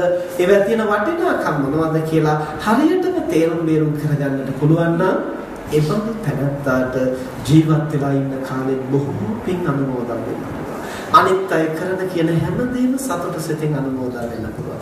එහෙම කෙනෙක් නැරිලා ගියා වුණත් කවදාවත් දුගතිගාමී වෙන්නේ නැහැ. Tamanගේම ඥාතියින් පින් කරන්න ඕන කියලා හිතුත් නැහැ. එතනතර කවුරු කළත් අනුමෝදන් වෙන්න පුළුවන්. ධර්මයේ පින්කමේ තියෙන වටිනාකම. හැබැයි එහෙම නැති අය නැරිලා ගියත් අනුමෝදන් වෙන්න නම් නැහැ ලේසිය කියලා. මට මතකයි අපේ රේරුකාණී චන්දවල මහානායක හඳුරු ඉන්න කාලේ ඔතේක මිනිස්සෙකුට ප්‍රේතාරූಢයක් ඇවිල්ලා එක් කරගෙන ආවා. පස්සේ නායක හඳුරු අහනවා දැන් ඉතින් ඔය පින්කමක් කරන අනුමෝදන් කරානේ. ඇයි අනුමෝදන් වෙලා ගියේ නැත්තේ? ඇයි මේ ඉන්න මිනිස්සුන්ට කරදර කරන්නේ? අර පෙරේතයා මොකද්ද කිව්වේ? මේගොල්ලෝ පින්කම් කළේ මගේ සල්ලි වියදම් කරලා. මගේ සල්ලි වියදම් කරලා පින්කම් කළා නෙවෙයි. ඒගොල්ලන්ගේ සල්ලි වියදම් කරලා පින්කමක් කළොත් විතරයි මම යන්නේ. එතකොට බලන්න මගේ සල්ලි කියලා අල්ලගෙන ඉඳලා තමයි මේ මනුස්සයා ප්‍රේත ලෝකෙ ගියේ. එහෙ ගිහිල්ලත් අල්ලගෙන. ඉතින් ඒක අමුත්තක් නෙවෙයි. මනුස්සයා වෙලා ඉන්න කාලෙත් මේක තේරුම් ගන්න බැරි වුණා නැති. පෙරේතයන් නම් බල කොහොමද තේරුම් ගන්නේ? එතකොට ඒ ගැනම තෘෂ්ණාවෙන් දුගතිය උපන්න එතන ගිහිල්ලා තරකයි. හරිනම් වෙන්න ඕනේ නැත්නම් මම නැතත් මගේ සල්ලි වියදම් කරලා පින්කම කළා මම ඒකට දායක වුණා කියලා එහෙම හිත පහදවා ගන්න බෑ. මොකද ඒ මට්ටමට මනස පුහුණු කරන්නේ. ඉතින් ඒ නිසා මේවා මැරිලා ගිහින් පුහුණු කරන්නට ඕන දේවල් නෙමෙයි. ජීවත් වෙලා ඉන්න කාලේ අපි ටිකෙන් ටික පුරුදු කරගන්න ඕන. ඔන්න ඔය කියන ගුණාංග දෙක අපි සතුව තියනවා නම් පළවෙනි එක තමයි අහන්න දකින්න අවස්ථාවක් ලැබෙන්නට ඕන. දෙවෙනි එක තමයි මේ කරන වැඩේ හොඳයි. අනුපාඩු තියෙන්නට පුළුවන්. ඒ කොච්චර අනුපාඩුකම් තිබුණා වුණත් මේකේ වටිනාකමක් තියෙනවා, මේකේ හොඳක් තියෙනවා, මේකේ යහපතක් තියෙනවා කියලා සතුටු වෙන්නට පුළුවන් නම් අන්න ඒකට කියනවා පින් අනුමෝදන් වෙනවයි කියන්නේ. ඒ නිසා මේ කරන පින්කම් ඒ ධානන් වහන්සේ අනුමෝදන් වෙන්නට පුළුවන් තැනක ඉන්නවා නම් සතුටින් අනුමෝදන් වෙනවා. මනුෂ්‍ය ලෝකයක වගේ ඉපදලා හිටියත් ඒක අපත යන්නේ නැහැ. අපේ පියාණන්ට මේ පින් ලැබේවා, එතුමන්ගේ ජීවිතය සුවපත් වේවා කියලා ආශිර්වාද කළාම ඒකාන්තේ යහපතක් සිද්ධ වෙනවා. ඉතින් ඇත්තටම මම ඔය කරුණු ටික සඳහන් කළේ ධර්ම දේශනාවට මාතෘකා කළ ගාථාවට අමතරව මම දැන් පැයක් විතර ගත වුණා. ඒ නිසා කෙටියෙන් අපි මාතෘකා කළ ගාථාවක් සිහිපත් කරන්න මීට මදාලව තථාගතයන් වහන්සේ දේශනා කරනවා අත්තානං චේභ්‍යං ජඤ්ඤා රක්ඛේයං සුරක්ඛිතං තින්න මඤ්ඤ තරං යාමං පටිජක්ඛීය පඬිතු. තමන්ට ආදරේ නම් ඒ තනත්තා ජීවිතේ යාම තුනෙන් එක් යාමයකදීවත් තමන් රැක ගන්න උත්සාහ කරන්න කියලා බුදුහාමුදුරුවෝ දේශනා කළා. ජීවිතේ යාම තුනයි කියලා කියන්නේ ළමා කාලේ, තරුණ කාලේ, මහලු කාලේ. තමන් දැන් ඉන්නේ ළමා කාලේ නම් එතන තමන් රැක ගන්න උත්සාහ කරනවා. තමන් දැන් ඉන්නේ තරුණ කාලේ නම් එතන රැකෙන්න උත්සාහ කරනවා. තමන් දැනට ඉන්නේ මහලු කාලේ නම් එතන රැකෙන්න උත්සාහ කරනවා. කොහොමද රැකෙන්නේ? සල්ලි ටිකක් හම්බ කරගෙන, ගේ දොර හදාගෙන, යාන වාහන අරගෙන, රක්ෂණ ඔප්පුවක් තියාගෙන ඒවා අවශ්‍යයි. ඒවා භෞතික වශයෙන් සුරක්ෂිත වෙන්නට අවශ්‍යයි. අපිට ධනෙ අවශ්‍යයි, ගේ දොර අවශ්‍යයි, ඉඩකඩම් අවශ්‍යයි, යාන වාහන අවශ්‍යයි, හදිස්සියකදී උපද්‍රවයකදී ගන්නට මිල මුදලක් තියන්න අවශ්‍යයි. මේවා බුදුහාමුදුරුවෝ එපා කියන දේවල් නෙමෙයි. අනාගතේ යම් කරදරයක් වුණොත් ගන්නට කියලා හතරෙන් එකක් ඉතිරි කරන්නට කියලා බුදුහාමුදුරුවෝ දේශනා කළා. ඒක ඉතින් රක්ෂණ ඔප්පුවක් හැටියට හරි බැංකුවක හරි කොතනක හරි අපිට යමක් තියෙන්නට. ආපද අවස්ථාවකදී ගන්නට. ඒක වරදක් නෙමෙයි. හැබැයි අපි මතක තියාගන්නට ඕනේ මේ භෞතික දේවල් එකතු කළා කියලා විතරක් අපි රැකෙන්නේ නැහැ. යම් කර්ම වේගයක් මතුවුනොත් ඇතුළතින් අපි නැසෙන්නට පුළුවන්. ඒ සියලු බාහිර රැකවරණයන් අපි සතුව තියෙද්දී උනා හදිසි විපතකින් අපි අකාලේ නැසෙන්නට පුළුවන්. දැන් මේ වගේ සල්ලි මිල මුදල් නැති අයද සුනාමියෙන් ගහගෙන ගියේ. එහෙම නැති අයද භූමිකම්ප ඇති වෙලා නාය ගිහිල්ලා ගම් වතුර ගිහිල්ලා උන් හිටිතන් නැති වෙලා හිටපු තැනක්වත් හොයන්න බැරුව විනාශ වෙලා යන්නේ. සල්ලි නැති අය නෙමෙයි. අවශේෂ සම්පත් නැති අය නෙමෙයි. ඥාතීන් නැති අය නෙමෙයි. එහෙනම් අපිට වැටහෙන්නට ඕනේ භෞතික සම්පත් තිබුණා කියලා විතරක් අපි රැකෙන්නේ නැහැ. ඒකට තවත් හේතුවක් තියෙන්නට ඕනේ. ඒ කුමක්ද? ඇතුළතින් රැකෙන්නට අවශ්‍ය යම්කිසි ප්‍රතිපත්තිමය ශක්තියක්, කුසලමය ශක්තියක් අපි සතුව තියෙනවා. එහෙම නැත්නම් මුරකාවල් දහසක් කියදුවත් අපි රකින්නට කෙනෙකුට පුළුවන් කමක් නැහැ. බුදුරජාණන් වහන්සේ දේශනා කරනවා තමන් සසරේ කරගත් අකුසල කර්ම වේගයක් තියෙනවා නම් ඒන් රැකෙන්නට කියලා න අන්තලිකේන සමුද්ද මජ්ජේන පබ්බතානං විවරම් පවිස්ස නවිජ්ජති සෝ ජගතිප්පදේසු යත්තට්ටි තම්මුච්චේ පාපකම. ඒ පාප කර්මේ රැකෙන්න කියලා මහා මොහොත හැංගුණා, ආකාශය හැංගුණා, පර්වත කුහරයක හැංගුණා.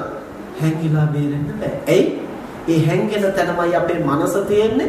මනස තියෙන තැනමයි ඒකට බද්ධව අපේ කර්ම ශක්තිය ක්‍රියාත්මක. සක්කොතන හිටියත් කර්මය තමයි. එහෙනම් අපි භෞතික වශයෙන් රැකෙන්නට මං තනා ගන්නට ඕනේ. හැබැයි ඇතුළතින් රැකෙන්නට මං තනා ගන්න. අපිට මතකයි මේ මෑතක අපිට සිද්ධියක් අහන්නට ලැබුණා. එක ව්‍යාපාරික මහත්මයෙක් ජෝතිෂඥයෙක් එතුමාට කියලා තිබුණා අහවල් දවසේ නම් මාර කපලයක් තියෙනවා.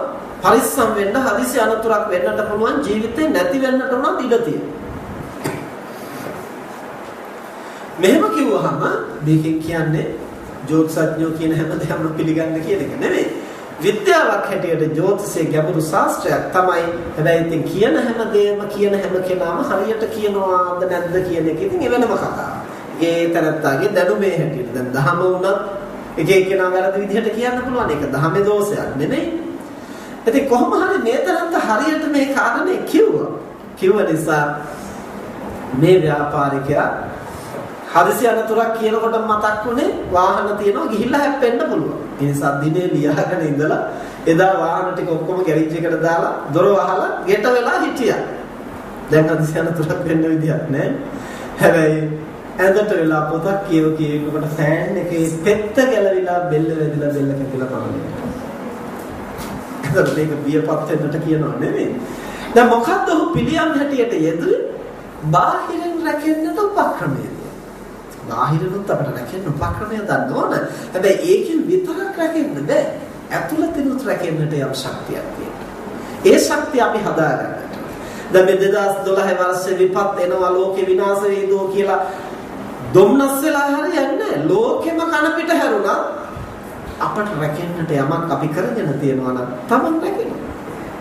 දැන් සුනාමිය ආවයි කියලා මුහුද අයිනෙට ඔක්කොම ගහගෙන ගියේ නෑ. මුහුද අයිනෙ හිටපු මිනිස්සුත් රැකුණා. රට නැද හිටියයි කියලා හැමෝම රැකුන්නේ. හරියට එදා ගිහිල්ලා ඒකට පැනලා නැසුණා. ඒතර කවුද මේවා තීරණය කරන්නේ? තමන් ඇතුළතින් ගොඩනගාගත්තු ශක්තිය. ඔය ඉංග්‍රීසි පැත්තේ එක පිරිසක් හරියට මේදා ගාල්ලේ ඥාතීන් ඉන්නවා ඥාතීන් බලන්න යක් කියලා සියලු දෙනා මෙහෙන් පිටත් වුණා. ඒගොල්ලෝ ගාල්ලෝ ගියා. මුහුදුරලා ගහල්ලේ තිබිච්ච ඔක්කොම ගෙවල් දොරවල් එකලා ඒගොල්ලෝ මුහුදුපත් වුණා. ආයේ නැහැ.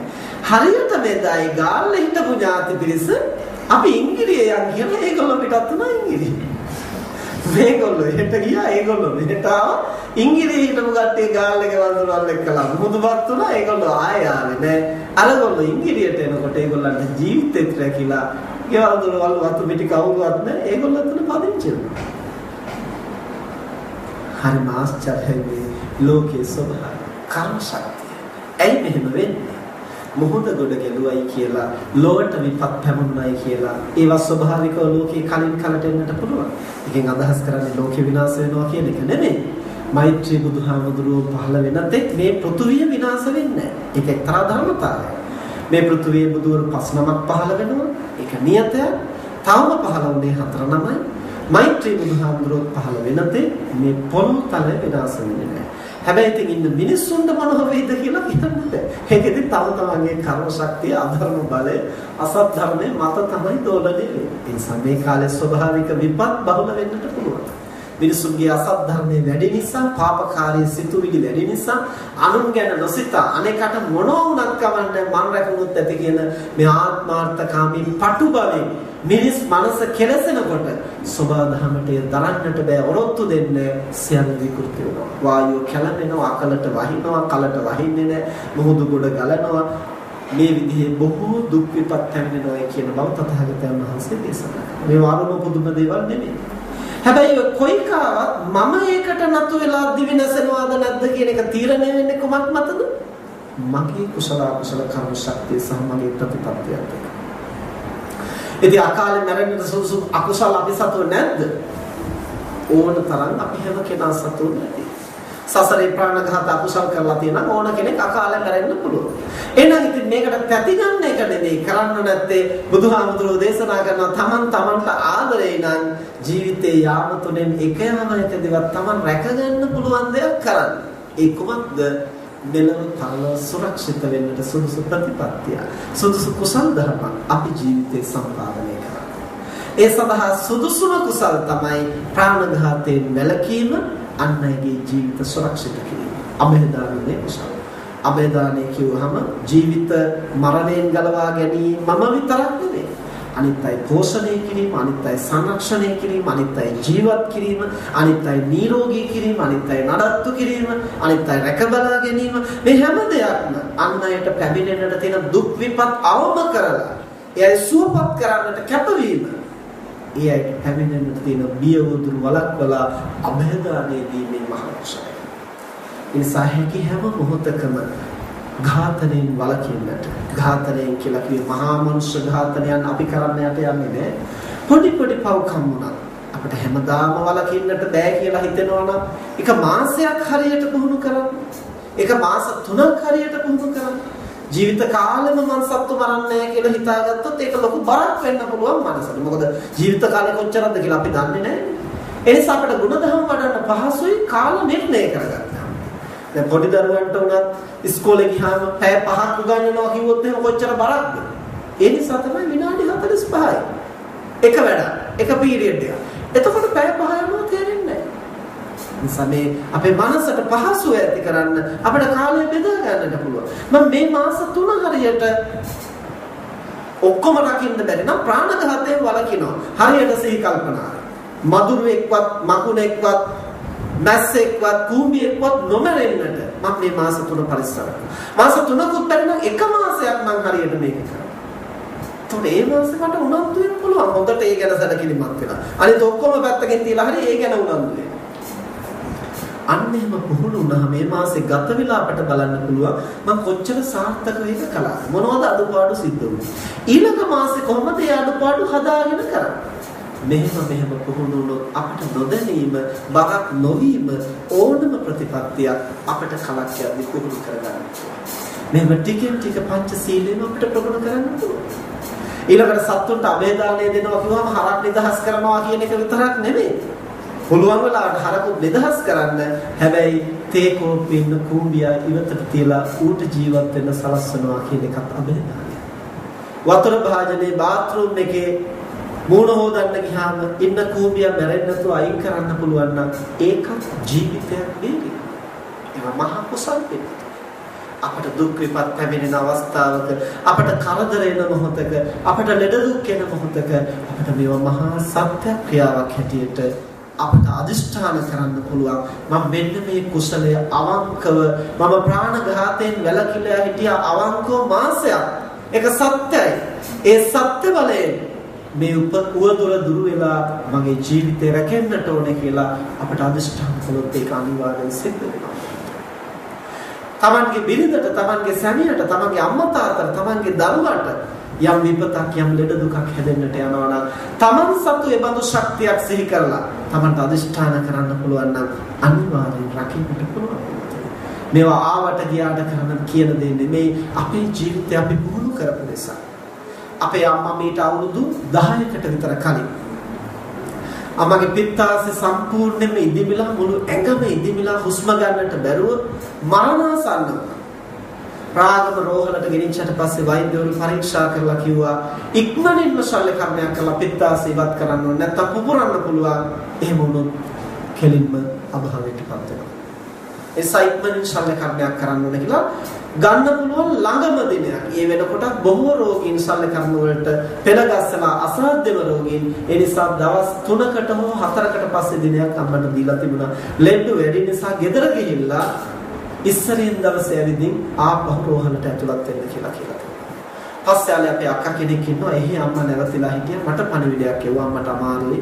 ඇවිත් යන්න එන්න. මම ගිහිල්ලා බලනකොට මුළු ඇඟම ඉදෙමිලා අම්මා බොහොම අමාරුවෙන් ඇද හුස්ම ගන්නවා. ඒක දකින්නකොට මට ලොකු කම්පනයක් ඇති වුණා. අම්මා තව දවස් 2කට 3කට වැඩි ජීවත් වෙන එකක් නැහැ. පස්සේ මම එතන ඉඳන් අම්මට කරුණු කිව්වා අම්මේ මැරෙන මොහොතක මෙන්න මෙහෙමයි හිත හදාගන්න. අපි ඕන මොහොතක මේව අතහැරලා යන්න පුරුදු වෙනවා. මම නිතරම අම්මට කියන දේ තමයි අම්මේ මැරෙන මොහොතක දේවල් අල්ලගෙන ඉන්නට එපා. සැහැල්ලුවෙන් මේ යන්න. අපි කොච්චර දේවල් අල්ලගෙන හිටියත් අපි මැරෙනවනේ. අපිට ඒක නවත්තන්න බෑනේ. ඒ නිසා ඒක පටලවිල්ලක් ඇති කරගන්න ඕන. සැහැල්ලු මනසෙන් මරණයටපත් වෙන්න පුළුවන් නම් අපිට හොඳ තැනක උපදින්න පුළුවන්. ඒ නිසා ඒකට හිත හදාගන්න. අම්මා ගොඩක් කුසල් කරලා තියෙනවා. අපිව මේ ශාසනයට පූජා කරලා තියෙනවා. මෙහෙම අම්මා මම නැවත කරුණු කිව්වා මැරෙන තැනටම හිත හදාගන්න. පැයක් විතර ඔය විදිහට මම බණ කියලා එන්න ලැහැත් වෙලා මට කල්පනා වුණා පිරිත් සූත්‍රයක් කියන්නට ඕනේ. අපේ ජීවිතේ අපි අවංකව පුහුණු කරපු යම් ගුණයක් එතනදී මම සිහි කරලා මෙන්න මේ සත්කාරය මෙන්න මේ සත්භාවය මගේ මනසේ අවංකව මම පුහුණු කරලා තියෙනවා. ඒක මා තුළ තියෙනවා. ඒ සත්‍ය බලය මේ මමට සුවයක් ලැබෙන්න ඕන කියන අදිෂ්ඨානයත් එක්කලා මම පිරිත් සූත්‍රයක් කිව්වා. කියලා පන්සල් ආවා. පහවදාට ලොකු හාමුදුරුවොත් එක්කලා යනකොට අර ඉදුම්මස් බොහෝ දුරට බැහැලා අම්මට සෑහෙන පහසුවක් ඇති. අම්මා කිව්වා හාමුදුරුවෝ එදා පිරිත් කියලා ගියාට පස්සේ හිසේ තිබ්බ බරක් නිමින් තිබ්බ වගේ ලොකු පහසුවක් ඇති. පස්සේ ලොකු හාමුදුරුවෝ මා එකතු වෙලා ආයෙත් පිරිත් සූත්‍රයක් කිව්වා. එච්චරයි කරපු ප්‍රතිකර්මය අදාළ දවස වෙනකොට අම්මට සම්පූර්ණයෙන්ම රෝගය සනීපයි. නියමිත දවසට රෝහල් ගත වෙලා වෛද්‍ය වාර්තා ටික ඉදිරිපත් කළාට පස්සේ වෛද්‍යවරු ආපහු මුල ඉඳලා පරීක්ෂණ පවත්වලා වෛද්‍ය වාර්තාව දීලා තියෙනවා අම්මට කිසිම රෝගයක් නැහැ ආපහු ගෙදර යන්න කියලා. අම්මා අදට ජීවත් වෙනවා. අපිට මෙහෙම කරන්නට පුළුවන්. තමන්ට පැමිණෙන දුක් විපත්වලදී, තමන්ට පැමිණෙන කරදරවලදී, තමන්ගේ දරුවන්ට, තමන්ගේ මව්පියන්ට, තමන්ගේ ඥාතීන්ට පැමිණෙන විපත්වලදී, ලෝකෙට පැමිණෙන විපත්වලදී අපට යම් දායකත්වයක් දාන්නට පුළුවන්.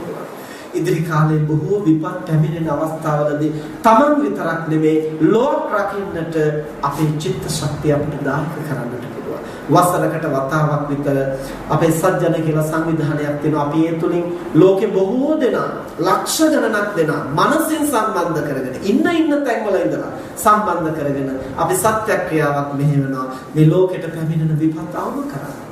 අපිට ඉබඳු අවස්ථාවලදී අපි පුරපු ගුණය, අපි කරපු කුසලය, අවංකව පුහුණු කරපු දෙයක් අපිට සිහිපත් කරලා අදිෂ්ඨාන කරන්න පුළුවන්. මෙන්න මේ කුසලයෙන් මම අවංකව මගේ ජීවිතේ පුහුණු කරනවා. මෙන්න මේ ප්‍රතිපත්තිය මම අවංකව පුහුණු කරලා තියෙන. ඒක සත්‍යයක්. ඒ සත්‍ය බලයෙන් මගේ ජීවිතය රැකෙන්නට ඕනේ. මේ ලෝකයට පැමිණෙන විපත් වළකින්නට ඕනේ කියලා අදිෂ්ඨාන කළොත් ඒකාන්තයෙන් ලෝකයක් රකින්නට පවා මානසික ශක්තියක් අපිට ගොඩනගන්නට පුළුවන්. ඒ නිසා බුදුරජාණන් වහන්සේ දේශනා කරනවා තමන්ට ආදරේ නම් තමන්ගේ ජීවිතය සුරක්ෂිත කරගන්නට යමක් පුහුණු කරන්න. මෙලව රැකගන්නට, පරලොව රැකගන්නට, සසර ගමන රැකගන්නට. භෞතික වශයෙන් ධන සම්පත් උපයාගෙන එයින් යම්කිසි වත්පොහොසත්කමක් ඇති කර ගැනීමත් අපට අත්‍යවශ්‍යයි. හැබැයි ඒ වගේම අපට අවශ්‍යයි අර විදිහට ඇතුළතින් රැකෙන්නට අවශ්‍ය ශක්තිය ගොඩනගන්න. එහෙම පුහුණු කරගත්තොත් මරණය කියන එක අපට ඉතාම සරල දෙයක්. මරණය කියන එකට 아무තෙන් තැතිගත යුතු දෙයක් නෙමෙයි. ඊළඟ භවය පවා අපට මේ විදිහෙන් හදාගන්නට. අපි කල්ලාතුවම තීරණය කරගන්නට ඕනේ මේ ජීවිතේ රහත් වෙන්නට බැරි වුණොත් තව ඒකාත්මික හරි අපි උපදිනවනේ. බෑ කිව්වත් උපදිනවනේ. රහත් උනේ නැත්තම් එහෙනම් ඉතින් බෑ කියලා තේරුමක් නැහැ. ඒ උපදින තැන යහපත් තැනක් කරගන්නට උත්සාහ කරන්න. ඒක කරගන්නට නම් අපි කල්ලාතුවම හිතලා තියන්නට ඕනේ හදිස්සියෙන් නැරුණොත් මම කොහෙද උපදින්නේ?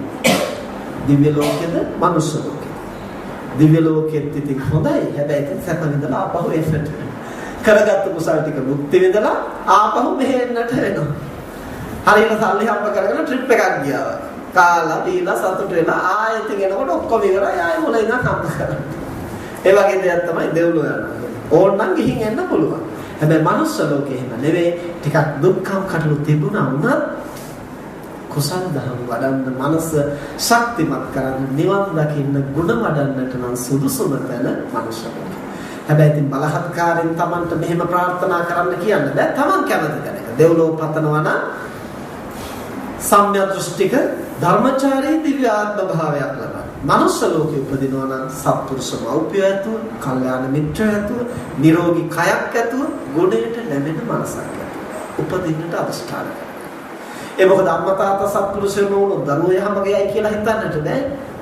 ඒ නිසා සත්පුරුෂ මෞපිය ලැබෙනවා.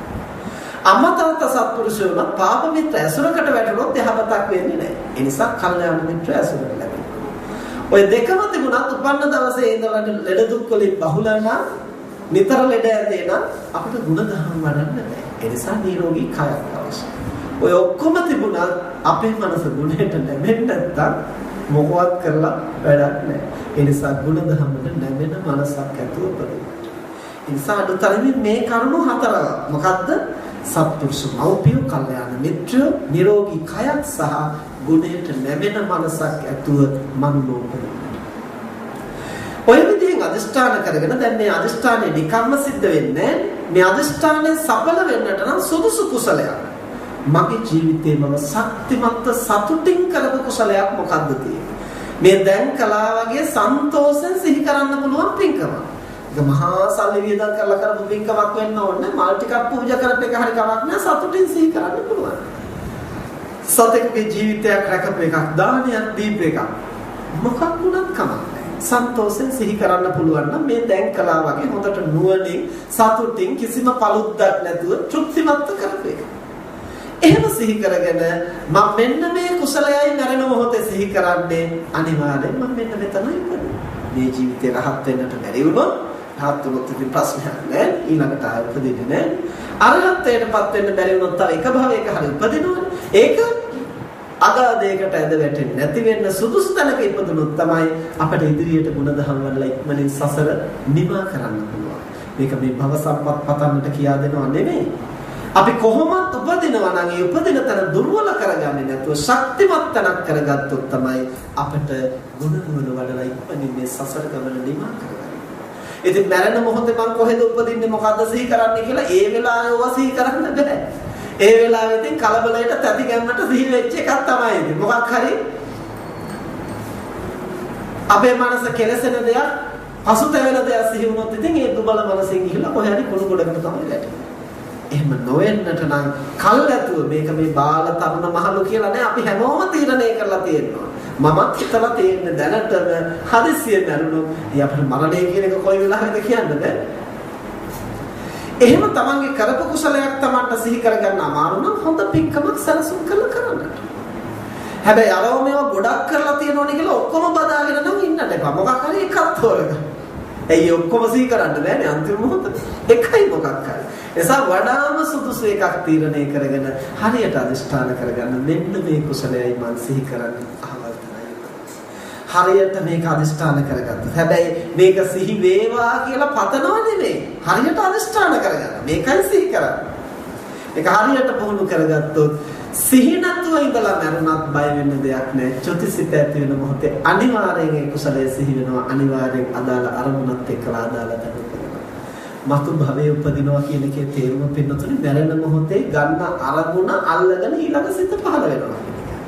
ඉතින් අපට අවශ්‍ය අරමුණ ගන්න පුළුවන් නම් එතන තමයි උත්පත්තිය කියන්නේ. මේක මහා අරුමයක් නෙමෙයි. මේක කරගන්න තේරෙන්නේ නැති නිසායි මේ බය වෙලා තැතිගෙන දඟලන්නේ. හරියට මේක හඳුනාගත්තොත් නිදාගෙන අවදි වෙන්නා වගේ සරල දෙයක්. ඇඳුමක් ඉවත් කරලා අලුත් ඇඳුමක් ඇඟලා ගන්න ආසේ අතිශයින් සරල දෙයක්. ඒත ප්‍රසන්න දෙයක්. මේක අමුත්තක් නෙමෙයි. ඒ නිසා හරියට පුහුණු කළොත් හෙට උදේ පාන්දර 2ට අවදි වෙන්න ඕන කියලා බෙල් එකක් නැති අවදි වෙන්න බැරිද අපිට? ඕනනම් පුළුවන්. කවුද අවදි කරන්නේ? අපේ මනස. එහෙනම් මනසේ දැනටම අපේ සතුව ශක්තිය තියෙනවා යමක් අදිෂ්ඨාන කළොත් හරියට ඒ මොහොතට අවදි කරන්න. මෙන්න මේ හැකියාව අපට පුහුණු කරන්න පුළුවන් මරණය සම්බන්ධ. හරියට අදිෂ්ඨාන කරගෙන පුහුණු කරගත්තොත් කිසිම තැතිගැන්මක් ඇති කරගන්නට දෙයක් නැහැ. බියපත් වෙන්නට දෙයක් නැහැ. ඕනම මොහොතක අපට සැහැල්ලුවෙන් මේ කය අතහරින්නට පුළුවන්. අදාළ කුසලයේ සිහිපත් කරගෙන අවශ්‍ය තැන නිදාගෙන පිබිදියාසේ සතුටු සිතින් සොම්නසින් නැවත ජනිත වෙලා මේ භවයේ නැවතු තැන් පටන් ඉදිරි ගුණ දහම් ටික සම්පාදනය කරගෙන ඉක්මනින් නිවන් දකින්නට මං තනා ගන්නට පුළුවන්. එනිසා බුදුරජාණන් වහන්සේ දේශනා කරනවා තමන්ට ආදරේ ඥාන. ඒ ඥානවන්තයා විසින් කරන්නට ඕන දේ තමයි තමන් රැකගන්නට සුදුසු යමක් කරන්න. තමන් දැනට ඉන්නේ ළමා කාලේ නම් ඉදිරි කාලය ගැන හිතන්නට ඉදිරි කාලේ පින්කම් කරනවා කියලා කල් දාන්න එපා. මොකද ඉදිරි කාලේ අපි ජීවත් වෙයිද නැද්ද කවුද දන්නේ? ඒ නිසා තරුණ කාලයක් ගැන මහලු කාලයක් ගැන හිතන්න ඕනේ. දැන් මේ ළමා කාලෙම කරගන්න පුළුවන් ටික කරගන්න. තමන් දැනට ඉන්නේ තරුණ කාලේ නම් මහලු කාලය ගැන සිහිනමාමා ඉන්න එපා. දැන් පුළුවන් දේ කරගන්න. තමන් දැනට ඉන්නේ වයෝවෘද්ධ සමයේ නම් මරණය කොයි මොහොතකවත් ගැටලුවක් නැහැ. පුළුවන් ටික දැන් මේ මොහොතේ කරගන්න. කරන්න බැරි වෙච්ච ගැන කල්පනා කර අරවා මේවා paludu වෙච්ච ගැන කල්පනා කර පැවෙන්නට දෙයක් නෑ. ඒ මොනවා කරගත්තා. අඟුලිමාල කුමාරයා මිනි මරමරා ඉඳලා පස්සේ කාරණේ තේරුම් අරගෙන හිත හදාගෙන රහත් උනේ. මෙහෙනම් ජීවිතයේ සිද්ධ වෙච්ච පොඩි අඩුපාඩු ගැන තැවි ඉන්න එක නෙමෙයි. ඒක වරද නම් වරද බව තේරුම් ගත්තා. දැන් මම එහෙම කරන්නේ නෑ. දැන් මට යහපත් වෙන්න පුළුවන්. මේ මෙතන ඉඳන් මට නැගිටින්න පුළුවන්. මේ අද ඉඳන් මට හැදෙන්නට පුළුවන්. එතන ශක්තිය තියෙනවා. එහෙම රැකෙන්නට පුළුවන් නම් ඒ ප්‍රතිපත්තිය ඒ තනත්තාට මෙලොව පරලොව සුරක්ෂිත භාවය සඳහා හේතු වෙනවා. එවනම් අපි දැන් එකමාරක් විතර බුද්ධ පූජා පවත්වලා ධර්ම ශ්‍රවණය කරලා මහා පින්කම් සමූහයක් සිදු කරගත්තා. මෙතෙක් වෙලා මේ 80 කරුණු මනමින් සිහියේ පවත්වාගෙන කුසලයට අපේ මනස නැඹුරු කරන්නේ කොහොමද? අයහපතින් අකුසලයෙන් අපේ මනස වළක්වා ගන්නේ කොහොමද? තමන් කරන කුසලයේ වගේම අන් අය කරන කුසලයේ වටිනාකම දැකලා සතුටු සිතින් අනුමෝදන් වෙන්නේ කොහොමද?